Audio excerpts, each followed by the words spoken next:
Alrighty, welcome back everybody to a first novel problems. I am your host, Abby Matthews, and I am joined today by my lovely co-host. I am Brooke Tannehill, and I am getting schooled on how to write a book. You are getting schooled on how to plan a book today.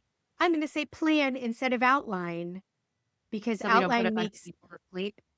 yeah, or so they don't do this. And then gag me with a spoon is actually a phrase that I wanted to use in my YA novel this week. And I realized that that is definitely, you had to grow up in the 80s to have heard that phrase, and it did not belong in a YA novel in 2026. So, do you know Gag Me with a Spoon? Yeah, I was going to say, I grew up in the 90s, and I'm familiar with it. But yeah, I You're don't think familiar my with daughter it? would. Yeah, I don't Yeah. know if my kid would know it. So, Well, outlining kind of makes people want to say, gag me with a spoon sometimes. And I'm convinced, okay, I'm convinced that people only think that because they don't realize there's more than one way to outline. Like an outline doesn't necessarily have to look like something your 11th grade English teacher would make you produce. Now, I'm going to show you my very first outline. Have I ever shown this to you? My very first no, but I outline. will tell you that I loved outlining in school. Like, it was I loved doing the exercise. I will tell you that ahead of time. Like, whether it be like a Venn diagram or if it's like your intro. So I really enjoyed that in school. I secretly loved sentence diagrams. Oh my God, that was my jam. Okay, but outlining, I was always like, "Ring." All right. For those of you who might be listening and not watching, I am unfolding the handwritten copy of my very first outline that I made when I was writing my first book years ago. It is 8 pieces of legal sized yellow paper with a couple of extra pieces that I cut and tape in other spots. It says characters, magical creatures, Act 1, Act 2, Act 2.1, 2.1, and 2.2. I don't even know what that means. Act 3, I'd run out of space and just draw an arrow and tape another piece of paper. And I can't follow this. Just there was no rhyme or reason to it. I thought I was following the 3-act structure, but when I didn't quite know how to do it, I just made an extra 2-act. Whatever. I mean, this is a nightmare. I think this is the equivalent of what people who don't know how to outline produce. And then it's not helpful. It's a waste of time. It's confusing. And to be honest, it's easier to just open your novel project or your document and let it rip. And I am convinced, 100% convinced that people who don't plan in some way, shape, or form, they're only doing it because they've never found a way to plan that works with their work. There is not just one way to do this.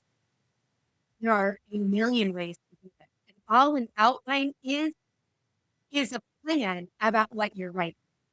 I Mhm. would argue that even the fanciest of pantser has a plan. They just keep it in their brain.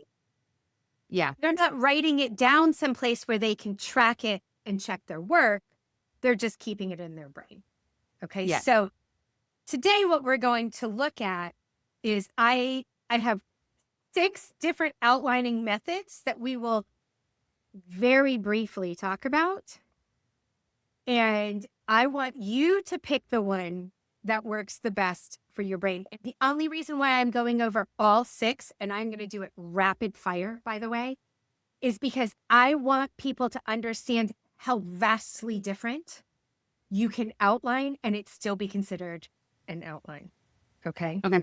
So, first one is you can use something called the Pixar formula, right? And Oh, I should have had it pulled up before I got started. But if you just Google the Pixar formula, all right, Pixar is not the only one that uses this formula, but they have sort of popularized it. All right. And it starts off and it is 1, 2, 3, 4, 5, 6, 7, 8 bullets. If you can write 8 sentences, you can have a Pixar outline for your story. Okay. Once upon a time, there was ... And every day, they ... Until one day, ... That's the inciting incident that sort of kicks off your whole story. Because of that, X happens. Because of that, Y happens. Because of that, Z happens. Until finally, whatever your resolution is. And ever since then, that's your ending, right? The new yeah, that's a status no. quo. Okay. So that's the first one. 8 sentences. Okay. The second one that we're going to talk about is how to write a novel with the Snowflake method. All right. Full disclosure, I've actually never used the Snowflake method to write, but I know a lot of people like it. And if I'm understanding it correctly, and I've read, a fair amount of this book, it's not one that necessarily makes sense to me. It's like you start with one piece of your story and then you make it a little bit bigger. And then you make it a little bit bigger. And then you make it a little bit bigger. And then you make it a little bit bigger until finally you have your entire story written. So if you are someone who maybe only knows one small piece, this is a great way to start, right? So you can run it through Randy's Snowflake method, right? Sorry, I can't talk very intelligently about that one because I haven't ever used it, but I have done the rest of these that we're talking about. Also, these two right here are wonderful ways for pantsers to dip their toes into outlining. Okay. Libby Hawker takes a very character-centric approach. Now, for someone who's writing women's fiction, this might actually be a really solid place for you to start because it does have a heavy emphasis on character. And Okay. much like Randy, you're just answering a series of questions that takes your story from knowing the answer to one question to then that answer getting bigger and bigger and bigger and bigger until you have essentially a fairly fleshed out outline that you can use to write a story, right? But character centric. I would not necessarily recommend this if you are writing thriller or mystery. You could certainly do it, but character centric. All right. Blueprint for a book. This is the one that I learned from Jennie Nash. You guys have heard me mention several times on this show. She wrote this book, and she has an outlining method that she calls the inside outline. It is actually slightly derived, at least one piece, from that Pixar formula. Now, remember when I said with the Pixar formula, because of that, that is part of what creates something called narrative drive. Jennie's inside outline is excellent if you do not want to fill in the buckets of a template. You want to start in one spot of your story, start at the beginning. And each bullet in her outline has 2 parts. It has what happens, which is the plot, why it matters. And because of that, it drives to the next scene that has 2 points, right? What happens, why it matters. Because of that, what happens, why it matters. And you stair-step yourself through your narrative. Because of that, helps with the narrative drive. It means that your scenes and your chapters are connected. They're not just random things that are happening. And the why it matters bullet, what it does is it sort of forces you to keep your character's arc in the front of your mind. Mm-hmm. This is the plot that happens, but it's not just happening to me. It matters to me as a character, and that's going to matter to the reader. And it just helps you remember to write that in. So if you are someone who struggles with character arc, this is a great thing to do. Now, I've recently actually watched an interview with Trey Parker and Matt Stone. So they're the two guys that have the wildly inappropriate animated television series South Park. Mm-hmm. Okay, they are storytelling geniuses.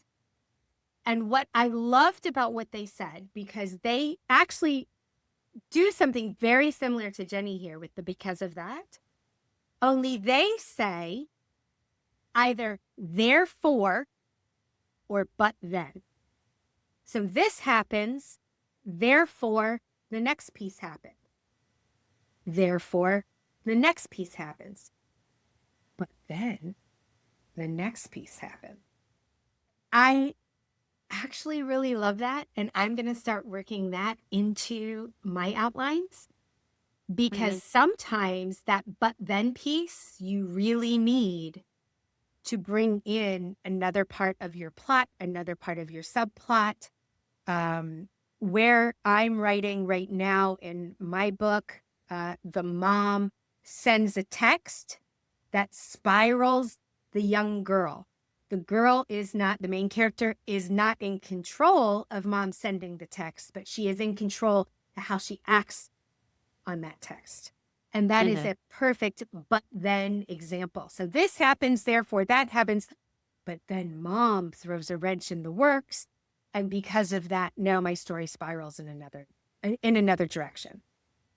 So if you choose the blueprint for a book, just be prepared. We are going to switch up the because of that and put in therefore or but then. Okay. So those are two great strategies for pantsers. The third strategy for pantsers is one that is actually my own Abby Matthews specialty. And this is what I've done several books. I've written several books this way. Hank calls it onioning. I give myself 10 pages to write the short version of my story. Okay. I write it and I don't worry about world building. I don't necessarily even totally worry about character arcs. I've got it in my head, but I essentially in no more than 10 pages, and I limit myself for a reason. I just brain dump what I think is going to happen. And what that does is it allows me in 10 pages to see the shape of my story, to know if I have all the major pieces in play that I need in order to write that character arc. Have I set up a story that is going to support this world building that I have going on in my head? I'm still like a pantser carrying a lot of it in my head, right? But I'm giving myself enough to look at that I can then go and write. And anytime I have done this, every paragraph, almost religiously, every paragraph becomes a chapter. Okay. So kind of like Randy Emerson and the Snowflake, I take that one paragraph and I just keep adding to it until it becomes my chapter. Okay. All right? Okay.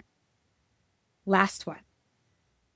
Because I know this is a lot to think about if you're not already familiar with all of these methods. But last is Save the Cat writes a novel. This is very much like the hero's journey. Okay. I call this the bucket template. So you have chapter 1. It'll say, first bucket, you need something that does this. So let me pull up the first ones here. Opening image, theme stated, setup, catalyst, debate. So this is all in Act 1 of what you need in a story. And she'll describe what an opening image is, what your theme stated looks like, what your setup is. All three of those things might happen in the first chapter, right? But you're trying to fill each of these buckets. And what Jessica Brody has done. She actually pulls this off of the original Save the Cat, was written for screenplay or Okay. for writing screenplays, right? She adapted it for novels. Hero's Journey is another one that's very much the same, hits a lot of the same beats. These are just smart people who have analyzed successful stories over the years, figured out essentially these components or these buckets that they all have in common, and laid it out in a template that then a writer can come along and start filling in with their own creative elements, but use it to write the story. There's a rhythm behind storytelling that you can follow if you use a book kind of like Save the Cat or Hero's Journey. Okay. Are you ready for which one makes the most sense for me? Which one makes no sense or the most sense? What did you say? The Moke.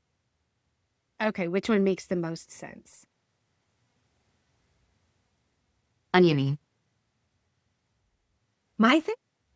Yeah, because that's actually like how I've started. Do you see Yeah. my face? I'm like so excited. Yeah, because I mean, That's to how I me, wrote this book. but I mean, because honestly, to me, I already know, like, I already have a really good idea of what's going to happen. I could create like a really easy synopsis. And this might be specifically for this book. I will add that preface. Like Oh, for this 100%. Yeah. for this book specifically. Like I already know what's going to happen. So like when I was doing my sprints, which was actually a pretty surprisingly helpful exercise that we can talk about at a later date.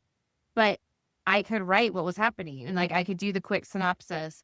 And so I think what that's going to do is help me better to be like, okay, I'm actually really excited to put this into a plot grid. Because I Mhm. think that that's going to like, I'm going to have like my short story, somewhat like a little bit, and then take that short story and then put it into a plot grid to be like, okay, I need this here, this here, this here to kind of keep the storylines going. Cause I already have a really good Mhm. idea what the arc is. I already know no, because of this, this happens and Mhm. but then, Which you can, so in your brain, say as you're writing, by the way, because I generally say it in between paragraphs. right. Yeah. Yeah. So, So for me, for this part, I would say onion makes the most sense for me, which I think is a shocker, probably. hot dog. All right. So, this is going to be our strategy. All right. Okay. So, for next time, I want you, and by the way, try and limit yourself to the number of pages that you do this. I think this book here, which I use this exact strategy to do it, this book, 7 pages. And it ended up being 42,000 words. All right. Okay. So you might need 15 pages instead of 10. I limit myself to 10. I write for kids. You can do it in whatever feels comfortable. Don't just let it rip and start writing and write chapter 1 and then write chapter 2 and write chapter 3 and then be like, oh my gosh, I forgot I was supposed to be writing the shortened version of this. Write the Mm-hmm. shortened version, because in that shortened condensed page number, we are going to be able to then use something like Save the Cat to analyze and make sure you've hit all the beats and that the story holds together and you don't have a plot hole, you're not missing something before you then write yourself 60,000 words into a hole. Okay. Okay. So if you do that, what we'll do is we will take those pages, we will analyze it against something like this. That is what you will be doing as you put it into your plot grid. Okay. And then you will work. Okay. So what we will do is, if you think Save the Cat might be, I'm going to say Save the Cat is probably going to be the best one for us to use for this. We are going to make a dabble template with Save the Cat. Okay. And after you've written those pages, that's how we're going to transfer it in. All right. And we'll even And link and put down below if you guys want to use it as well. as we're working along. So you guys can download that for your own Dabble accounts. Yeah, it might not be with the next episode, but we will definitely come back to this episode at some point and put it in the note once we have it done. So absolutely. Okay. Amazing. Hank is gonna be so proud when I tell him that you want to do the same thing that we did. That is crazy. I think we're going to stop spending so much time with you guys. But no, you need to spend more time with us. That's what needs to happen. That's crazy. I can't believe I picked that one though. Like I honestly thought it was going to be, I don't know, but that's just one that makes most sense to me. For the record, everyone, I told her to pick this one. I even got her to buy the book ahead of time. But don't worry, if you're interested in this one, we're actually going to be doing a sort of a mini series with one of the book coaches about the Inside Outline. So you guys can tune in for that. That one will be really fun. But I am stoked that you chose it, because if you are a pantser and you are really intimidated, I think is the word I'm looking for, by the idea of outlining, this doesn't feel like an outline at all. It just feels like you're sitting down and you're pantsing 10 pages that gets you from the beginning and the end to the end of your story. And I think with this specific story, since I already have so much figured out, I think that's why it makes sense to me. So fantastic. All right. Well, you have your marching orders for next time. You're going to have those pages, right? I will do that. Yes. Okay. All right. Well, we will see everyone when we start to analyze Brooke's onioned plan for her women's fiction novel. So thanks for joining us, everyone. Bye.